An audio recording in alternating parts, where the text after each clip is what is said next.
मानसूनी बारिश से पानी में डूबा है अंबाला शहर।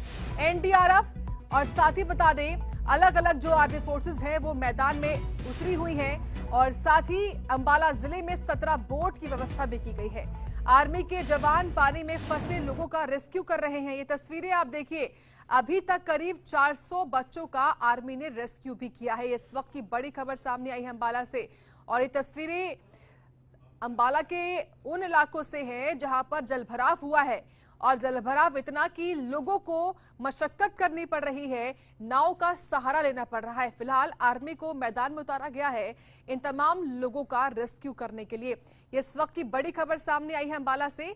तस्वीरें आपके सामने हम लगातार दिखा रहे हैं अंबाला से और ये देखिए अंबाला की वो तस्वीरें हैं जहां पर फोर्सेस, हमारी आर्मी जो है वो मैदान में उतरी है और इन तमाम लोगों को रेस्क्यू कर रही है।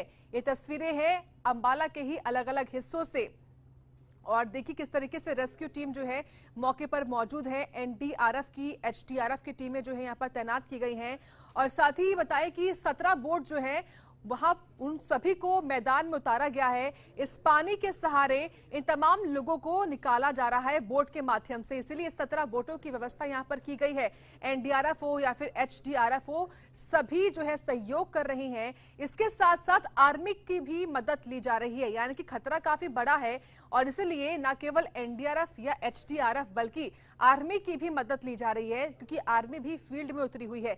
17 बोट हैं जिनकी व्यवस्था की गई है अंबाला जिले में। खास तौर से आर्मी के जवान लगातार पानी में फंसे लोगों का रेस्क्यू कर रहे हैं, उनको सेफ जगह पर लेकर जा रहे हैं आर्मी के जवान। और फिलहाल जानकारी ये भी है अंबाला से कि अभी तक करीब 400 बच्चों का आर्मी ने रेस्क्यू किया है। 400 बच्चे जो कि फंसे हुए थे, इन सभी बच्चों का रेस्क्यू करके इनको एक सुरक्षित स्थान पर जो है पहुंचाया गया है। इसी खबर पर और जानकारी के लिए रुक करते सीधे सहयोगी रवि चंदेल का ही। रवि, अभी हालात कैसे हैं, ताजा अपडेट क्या?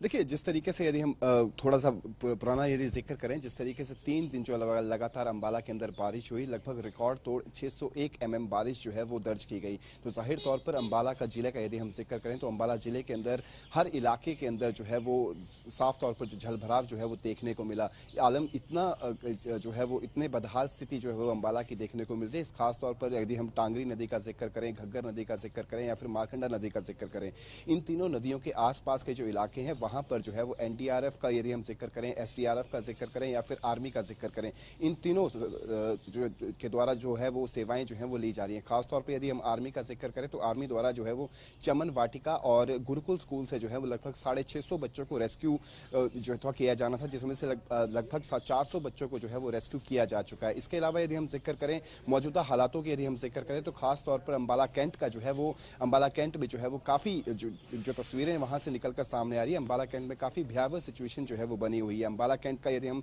सदर इलाके का जिक्र करें, महेश नगर का जिक्र करें तो इन इलाकों के अंदर जो है वो पानी पूरे तरीके से भरा हुआ है और घरों के अंदर जो है वो पानी घुसा हुआ है। साथ ही साथ यदि अंबाला सिटी का जिक्र करें तो मनमोहन नगर के अंदर जो है वो पानी जो है वो लोगों के घरों के अंदर घुसा हुआ है लगातार जो है वो। और साथ ही साथ यदि मुलाना हल्के का जिक्र करें तो अंबाला जिले के अंदर एक और मुलाना हल्का, साथ ही साथ नारायण हल्का, इन दोनों इलाकों के अंदर भी जो पहाड़ से जो बारिश, तेज बहाव से जो पानी आ रहा है उससे जो है वो काफी जो फसलों का भी नुकसान हुआ है, जान माल की जिस तरीके से जो निकलकर सामने आ रही तस्वीरें निकलकर सामने आ रही, काफी संख्या में जो है वो भारी तबाही जो है वो इस मौसमी मानसून बारिश ने जो है वो अंबाला जिले के अंदर मचाई है। खास बात यह भी है कि जिस तरीके से तमाम, चाहे एनडीआरएफ का जिक्र करें, एसडीआरएफ का जिक्र करें या फिर आर्मी का जिक्र करें, तमाम फोर्सेस द्वारा जो है वो लगातार जद्दोजहद की जा रही है, लोगों को रेस्क्यू किया जा रहा है। साथ ही साथ जो खास तौर पर जो टांगरी नदी का जिक्र करें या फिर घग्गर नदी का जिक्र करें या फिर मारकंडा नदी का जिक्र करें, इन नदियों के किनारे पर जो लोग बसे हैं उनको जो है वो सुरक्षित स्थानों पर जो है वो रेस्क्यू करके भेजा गया है।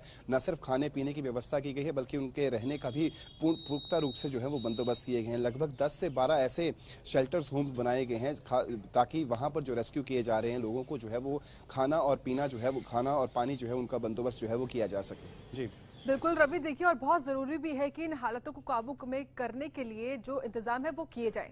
सबसे बड़ी बात यही रवि की ना केवल एनडीआरएफ या एचडीआरएफ बल्कि आर्मी को भी मैदान में उतरना पड़ा है ताकि जो लोग हैं वो एक सेफ जगह पर पहुंच सके। ऐसे में क्योंकि अब से थोड़ी देर पहले तस्वीरें भी हमने देखी थी कि खुद गृह मंत्री अनिल विज जो है वो नाव के सहारे जायजा ले रहे थे। ऐसे में निर्देश क्या कुछ हैं इन तमाम अधिकारियों को, खासतौर से मंत्री की ओर से, ताकि जो हालात है वो सामान्य हो सके?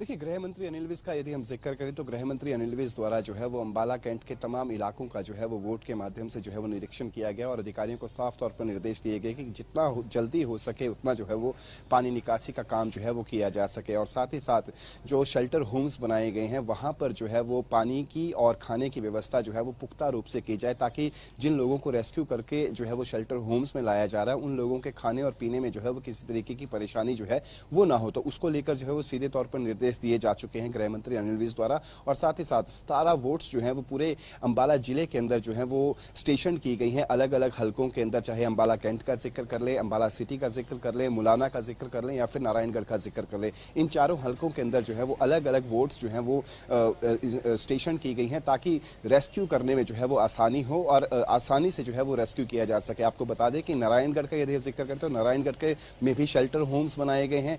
अगर मुलाना का जिक्र करें तो मुलाना के अंदर भी शेल्टर होम्स बनाए गए हैं। अंबाला कैंट का जिक्र करें तो अंबाला कैंट में भी शेल्टर होम्स बने हुए हैं और अंबाला सिटी में भी शेल्टर होम्स जो हैं वो बने हुए हैं। लगभग 12 से 13 शेल्टर होम्स जो हैं वो अंबाला जिले के अंदर बनाए गए हैं ताकि जो रेस्क्यू जिन लोगों को किया जा रहा है उनको जो है वो एक सुरक्षित स्थान पर ले जाया जा सके, वहां पर रखा जा सके और उनके खाने और पीने की व्यवस्था जो है वो वहां पर की जा सके।